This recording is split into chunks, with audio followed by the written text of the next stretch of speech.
L'échiquier international, soyez les bienvenus. The Board of Peace, c'est son intitulé, un conseil de paix voulu par Trump, censé pallier aux missions des instances onusiennes, selon l'intéressé. L'inauguration est prévue demain à Washington avec Donald Trump comme maître de séance. Des promesses de dons donc sont d'ores et déjà annoncées pour la reconstruction de Gaza de la part des 22 États qui ont confirmé leur présence, sauf qu'aucune action concrète n'a été arrêtée concernant l'enclave palestinienne et encore moins au sujet d'une éventuelle structure politique représentative des Palestiniens. Beaucoup de réserves donc autour de l'initiative du président américain, des pays occidentaux en premier chef, d'autant que l'adhésion s'accompagnerait d'un ticket d'entrée d'1 milliard de dollars, d'où les critiques qui fusent déjà, voyant cette instance comme une sorte de version payante et politisée du Conseil de sécurité de l'ONU, sans parler d'une approche de mesures internationales aux contours flous. Si c'est flou, cela suffit pour nous y intéresser et essayer de mieux comprendre. À tout de suite pour en parler.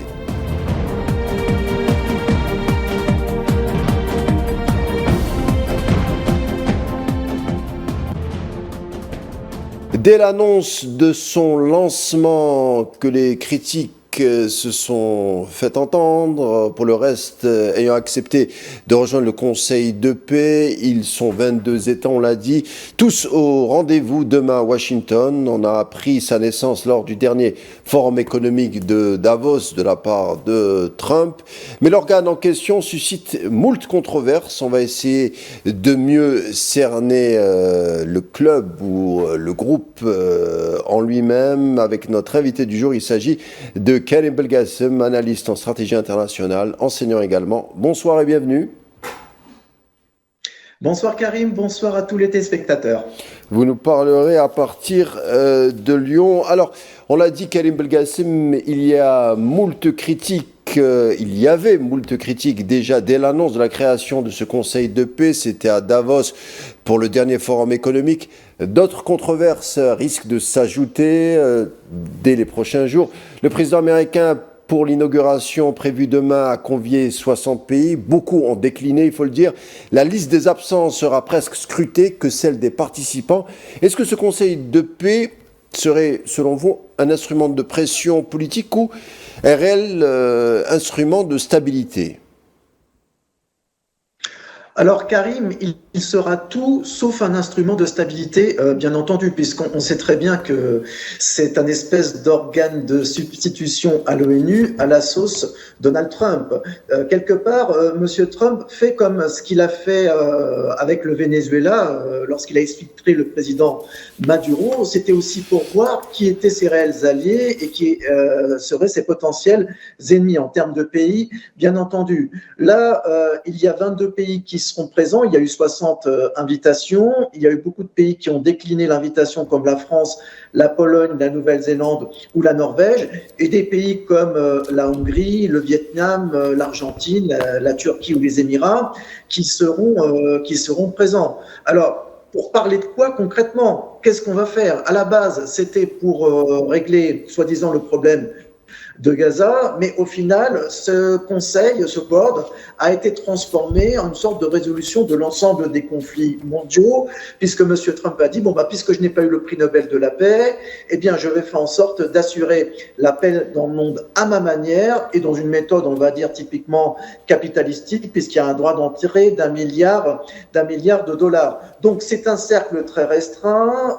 Je ne vais pas répéter qu'il y a 193 pays qui sont membres des Nations Unies. Là, on parle de 22 pays membres. Et surtout, ce qui est inquiétant, c'est le comité de gouvernance, le comité exécutif de gouvernance de ce board. Et il comprend notamment Marco Rubio, le secrétaire d'État, Steve Witkoff, envoyé spécial au Moyen-Orient, et puis un certain Tony Blair, dont la personnalité sulfureuse n'est plus à démontrer. Donc, il est fort à craindre que cet organisme de substitution apporte tout sauf la paix ou la résolution de certains conflits, dont celui le plus urgent et puis le plus, on va dire, meurtrier actuellement, avec le génocide de Gaza. Un mot sur les participants concernant ce Board of Peace prévu demain à Washington. Alors, il y aurait le ministre des Affaires étrangères sioniste, le Premier ministre égyptien Mustafa Madbouli, qui est arrivé à Washington aujourd'hui, des délégations turques, qataris, mais aussi du Marzen et le Bahreïn, figurent parmi les premiers signataires de la charte fondatrice. C'était en janvier, donc à Davos. Viktor Orban, le premier ministre hongrois, sera là. Javier Milei, le président argentin. Il y a également quelques pays asiatiques comme le Vietnam et les Cambodge. Les pays européens, alors on a l'Espagne, la Pologne, la Croatie qui déclineraient l'invitation. La Nouvelle-Zélande et la Norvège également ne sera pas, ça c'est pour les pays, la Nouvelle-Zélande c'est en Océanie donc ne viendra pas. La Norvège en Europe également a dit qu'il ne serait pas présent. Je voulais m'arrêter sur Luiz Inácio Lula da Silva, le président brésilien, peut-être qui, avec son absence, qui résume ce que tout le monde pense tout bas, c'est, je cite, il le dit lui-même, Donald Trump dit vouloir se poser en maître d'une nouvelle ONU. Alors je pose la question, dans quelle mesure ce Board of Peace vient-il concurrencer l'instance onusienne, puisque Trump l'a toujours dit à maintes reprises que l'ONU a échoué à promouvoir la paix. Alors, il est certain, Karim, on l'a toujours dit lors de nos différents échanges, que Trump est tout sauf fou. Il a une certaine part de lucidité. Alors, c'est pas lui donner quitus à tout ce qu'il est en train de faire, bien entendu, mais il est vrai que les Nations Unies ont échoué dans certaines missions de maintien de paix ou de tentatives de paix. Mais est-ce une raison pour dévoyer de sa substance initiale un organisme mondial respectable qui a l'adhésion de l'ensemble des pays, c'est quand même 193 nations, pour en faire un cercle fermé qui donnera allégeance aux États-Unis et qui plus est à Donald Trump, avec des conditions financières, on l'a dit, il y aura un droit d'entrée d'un milliard de dollars, et vous avez énoncé le nom des pays qui étaient présents. Donc ça ressemble plutôt à un cercle restreint, fermé d'amis alliés de Donald Trump. Alors il y a des pays comme la Turquie qui vont être présents et l'Égypte qui vont tenter, on va dire, de mettre la main à la pâte dans ce nouvel organisme, mais on peut et être sceptique maintenant de l'efficacité de cet organisme, puisqu'il n'y a aucune, je dirais, idée directrice, si ce n'est reconstruire Gaza, en faire un espèce de nouveau Qatar, enfin, chose qui est complètement à contrario de ce qui devrait être sur la bande de Gaza, et la mention de Gaza n'est mentionnée nulle part par ailleurs dans les différents papiers de cet organisme. Donc les contours sont encore flous à l'heure actuelle, et le danger pour les nations présentes comme la Hongrie, la Turquie et les Émirats, c'est non seulement de cautionner ce qui se passe à Gaza, l'État sioniste est présent, et comme par hasard, il y a les pays arabes signataires des accords d'Abraham présents dans ce sommet. Donc, on a envie de dire que le président Lula a raison non seulement de boycotter, d'être présent, mais d'avoir dénoncé dès le départ la création de ce board qui est contraire à l'existence et à l'essence même des Nations Unies. Et même si les Nations Unies n'ont pas prouvé leur efficacité à 100%, elle a été efficace dans certains domaines, mais c'est un organisme respectable. Est-ce que ce board aura la même respectabilité? On peut fortement en douter, vu les intentions de M. Trump, et puis surtout vu la composition des pays présents actuellement. Alors, ce board, initialement, avait vocation pour la reconstruction de Gaza et y promouvoir la paix, sauf que l'ambition s'est élargie depuis janvier, donc à Davos. Certains analystes, notamment aux États-Unis, décrivent un dispositif tourné vers la stabilisation et la reconstruction de Gaza. C'est un schéma qui aurait l'ambition d'étendre ce modèle vers d'autres crises et d'autres pays.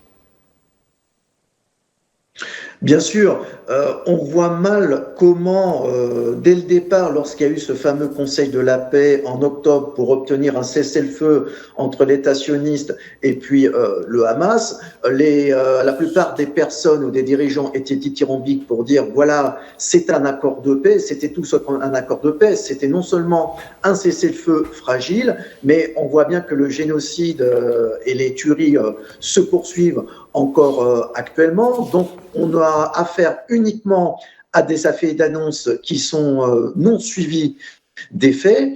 Et je dirais même plus, Gaza et puis d'autres conflits comme l'Iran ou Cuba, quid de ces pays-là, des crises qu'a plus ou moins aussi amplifié Donald Trump depuis le début de son second mandat.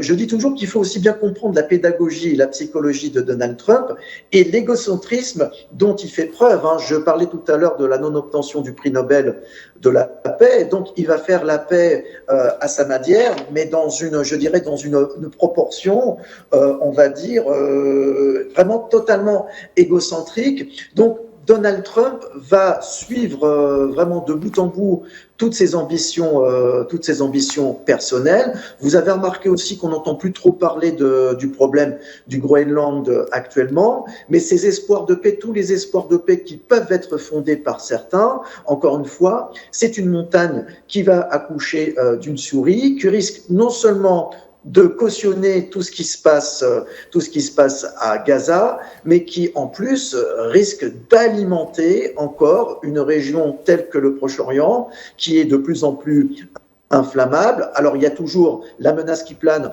sur l'Iran, même si je ne suis pas convaincu que Donald Trump va se risquer à intervenir directement, d'autant plus que plus le temps passe, plus les élections midterm aux États-Unis approchent.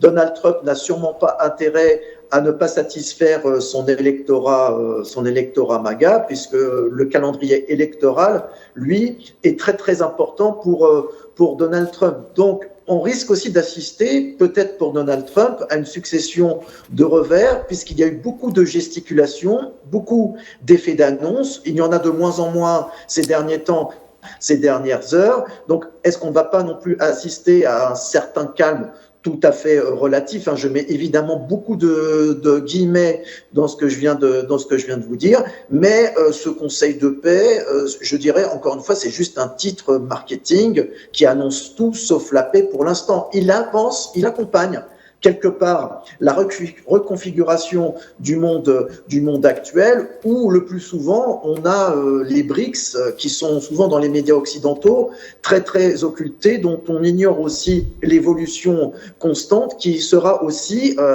et qu'il est déjà un substitut à l'ordre mondial, puisque l'origine des BRICS et puis également du Sud global, c'est de dire aux pays occidentaux vous avez la paix très très sélective, vous avez les sanctions économiques très sélective. Maintenant, il est temps d'avoir un monde plus juste. Et le pire dans tout cela, c'est que les BRICS, des pays comme la Chine ou la Russie, se veulent en fait les descendants de ce qu'auraient dû être quelque part les Nations Unies, le respect des États souverains, le droit des peuples à disposer d'eux-mêmes. On en est là aujourd'hui. Trump, concernant la reconstruction de Gaza, dit avoir récolté environ 5,5 milliards de dollars. Gaza, zone de tension, zone de génocide aussi. Sauf qu'à l'avenir, s'il y a une escalade, il y aurait plusieurs centres de décision pour dire la paix internationale. On aurait à la fois l'ONU et le fameux centre de paix de Trump. Donc, si on résume la chose, et si on veut être un peu cynique, à la fois on fragilise l'ONU et on crée de facto un ordre nouveau, et c'est cet ordre conférait une place à la puissance, à la place de celle du droit. C'est ça le problème. Bien entendu, le second mandat de Donald Trump acte la fin d'un ordre mondial qui était déjà en état de mort cérébrale, pour reprendre l'expression de Monsieur Macron à propos de l'OTAN. Et j'ai envie de vous dire, on va continuer à assister aussi à ce démembrement du précédent ordre mondial. Je dis toujours à mes étudiants, vous êtes en train d'assister actuellement à une reconfiguration de l'ordre mondial, et vous allez accompagner, vous allez être témoin de ce qui va se passer, de ce mouvement où j'évoquais la montée de plus en plus concrète des BRICS, mais également tous ces organismes parallèles qui décrédibilisent quelque part l'ONU et qui atteste de la mort de l'ordre mondial précédent. Et comme vous l'avez souligné, le droit international n'est plus qu'une feuille de papier qui appartient au passé, justement, puisque Donald Trump et les Américains, au global, ça ne donne pas forcément de Donald Trump.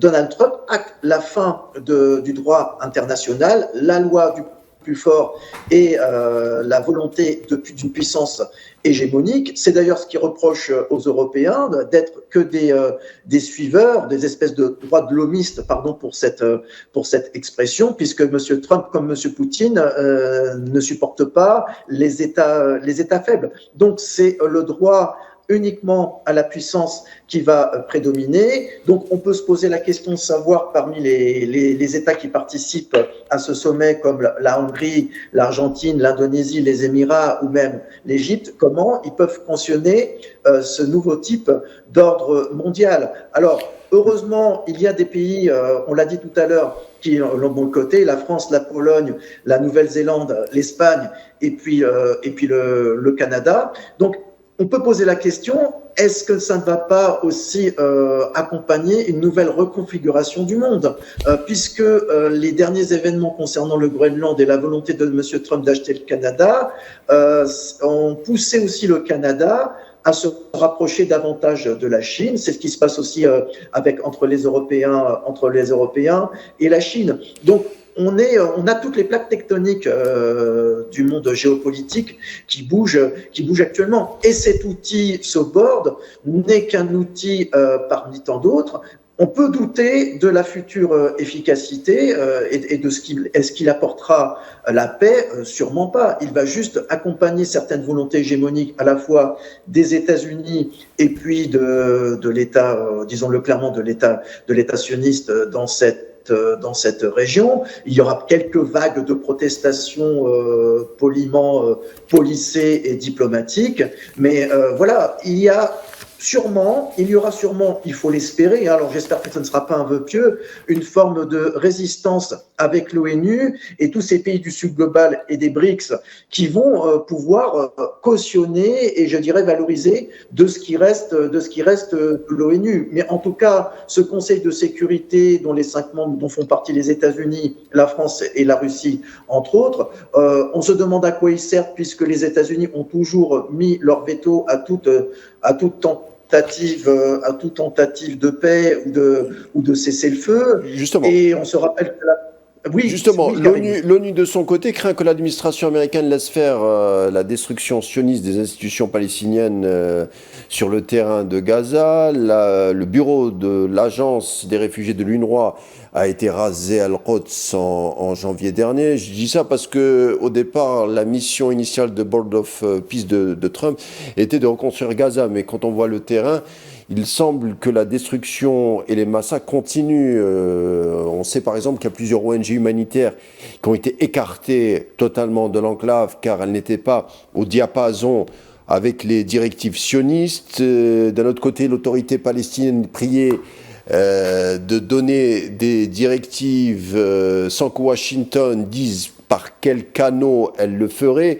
Les Palestiniens sont très peu représentés dans ce Board of Peace. Il y a très peu aussi d'espace concernant leur quotidien, leur manière de se nourrir, leur manière de se soigner. On parle très peu d'eux, alors que la mission de Board of Peace leur est consacrée. C'est un paradoxe. C'est un paradoxe, mais malheureusement, ce n'est pas surprenant puisque les premiers concernés, les Gazaouis et les Palestiniens, ne figurent quasiment pas à l'ordre du jour. Ce problème n'est toujours pas réglé. Vous avez vu comment Madame Francesca Albanese est dénigrée, critiquée, insultée à chaque fois lorsqu'elle évoque la situation à Gaza, lorsque tous les rapports de l'ONU confirment ce génocide et cette catastrophe. Et malgré tout cela, il n'est pas fait mention des Palestiniens. Donc effectivement, ça confirme l'obsolescence des Nations Unies, mais pour autant, ce Conseil de la paix n'a de paix que le nom. Donc ça ne changera strictement rien. C'est toujours dans la continuité des choses, sauf que effectivement, Monsieur Trump assume totalement d'être clément. Il assume totalement de faire ce qu'il a envie de faire, c'est-à-dire du passé faisons table rase, et puis nous allons construire une espèce de Riviera, une espèce de terre consacrée au business qui occulte totalement le respect des droits humains, des droits des peuples. Même pour le futur, hein. Même pour le futur, c'est-à-dire du passé faisant table rase, mais même le futur est hypothétique pour les Palestiniens, puisqu'à l'heure où on parle, l'entité sioniste occupe toujours la moitié de Gaza. Des frappes ont causé la mort de 600 Palestiniens depuis l'annonce du cessez-le-feu. Le Hamas, de son côté, ou la résistance palestinienne, estime qu'il n'y aura pas de désarmement sans retrait total des sionistes de l'enclave. Voilà, il y a un désarmement, mais d'un autre côté, il faut qu'il y ait retrait. Hein, ça va de concert, tout en ouvrant une perspective. Et c'est là où le Hamas insiste. Il faut qu'il y ait une perspective pour l'indépendance totale de la Palestine. Cette question également n'est jamais évoquée dans la bouche de Trump, ou encore chez son inénarrable gendre Jared Kushner, qui fait partie de ce comité resserré autour de Trump au centre de ce Board of Peace. Alors, vous avez totalement raison, et il y a plusieurs options possibles. Hein. Alors, moi, j'en ai une qui est pas très politiquement correcte, mais peu importe, c'est ce que je dis à mes étudiants, c'est où effectivement les Américains savent ce qu'ils font, et ils le font sciemment avec les bénédictions de l'État sioniste, soit aussi, et ils l'ont prouvé également, ils ont un manque total de culture et d'analyse de la région. Hein.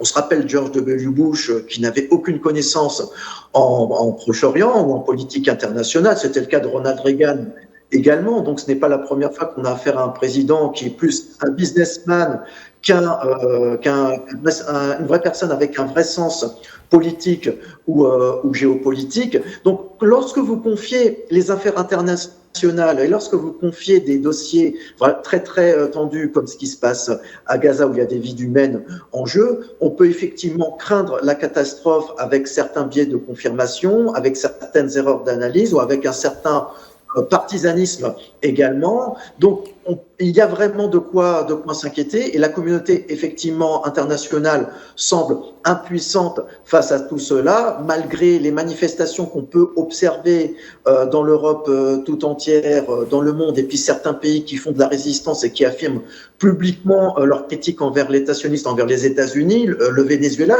je ne le cite pas par hasard, bien entendu, puisque le Venezuela, comme la Colombie, ont critiqué cette politique. Mais mis à part cela, il y a effectivement, les États-Unis restent dans une position hégémonique, dominatrice, avec cette volonté de puissance pour imposer une certaine idée, et peu importe les morts, peu importe les génocides, l'essentiel c'est d'avancer, l'essentiel c'est de défendre les intérêts américains et de continuer à avoir des gendarmes dans la région qui lui sont totalement soumis. Karim Belgassem, merci d'avoir été des nôtres. Je rappelle que vous êtes analyste en stratégie internationale et enseignant. Merci d'avoir apporté des éléments afin de mieux comprendre de quoi y retourner autour de ce Board of Peace. Je vous dis à bientôt.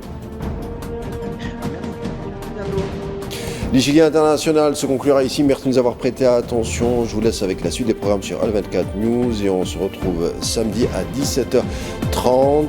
Ramadan oblige. Bon Ramadan à tous et à très vite. D'ici là, portez-vous bien.